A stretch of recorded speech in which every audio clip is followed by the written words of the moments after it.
Phobia Factor with Koheli. শোনো, guest list কিন্তু update করা হয়ে গেছে। আর কাউকে কি বলতে চাও নাকি দেখে নিও? একটা পুজোর বাড়ি, সবার জন্যই খোলা। লিস্টে 50 জন আসবে, আর বাকি আমি বাড়িয়ে আরো ধরো 30-40 জন ধরলাম না হয়। হ্যাঁ, সেটা একটু দেখে নিও। সেই বুঝে তো খাওয়ার প্লেট বলতে হবে। আচ্ছা বাবান, তোর কাউকে বলার আছে? তাহলে লিস্টের নাম জুড়ে দেবো। না না, লাগবে না। আরে বল না, সৌহার্দ্য, অর্পিতা, স্নেহা ডাক না। বেশ একটা জমজমাট ব্যাপার হবে, আনন্দ হবে। উফ, বলছি তো কাউকে ডাকতে হবে না। আরে ডাক না, মা তো ঠিকই বলছে। একটা কাজ করছি, আমি বেরিয়ে যাচ্ছি। শুধু আমার ফ্রেন্ডস না, গোটা ইউনিভার্সিটিকে ইনভিটেশন দিচ্ছি। চলবে? শান্তি তো? আরে রাগ করছিস কেন? ঠিক এমনটাই হয় যখন someone doesn't like to be around people, এবং all this starts with a backstory leading to few causes, symptoms and sufferings.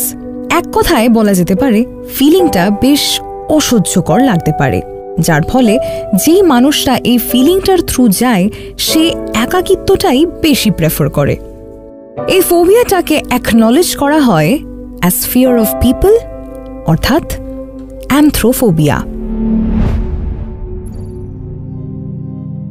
ওই যেমন একটু আগে বললাম that certain backstories lead to a cause for this specific phobia. তাই anthrophobia doesn't always have a clear straight-cut cause.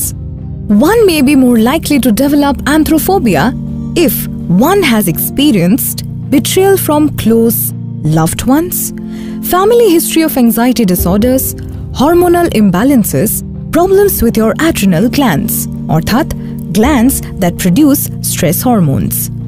যারা অ্যানথ্রোফোবিক তারা মাঝে মাঝে অ্যান্টিসিপেটরি অ্যাংজাইটি ফিল করতে পারে। Anticipatory anxiety is dread, worry or fear about an upcoming event.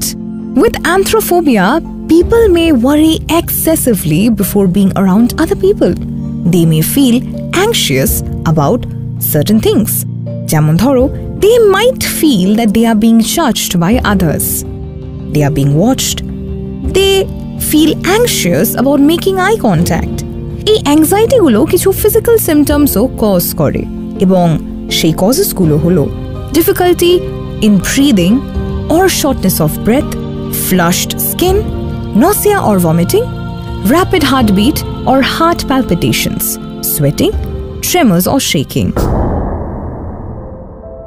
এই phobia ঠিক করার সেই একই পদ্ধতি, ঠিক যেমন ভাবে বাকি ফোবিয়াসকে ট্রিট করা যায়। কিন্তু মজার বিষয় হচ্ছে এই বিশেষ ফোবিয়াটা কিছু ফিজিক্যাল অ্যাক্টিভিটিস করেও ঠিক করা সম্ভব, যেমন jumping Jacques, meditation and breathing exercise.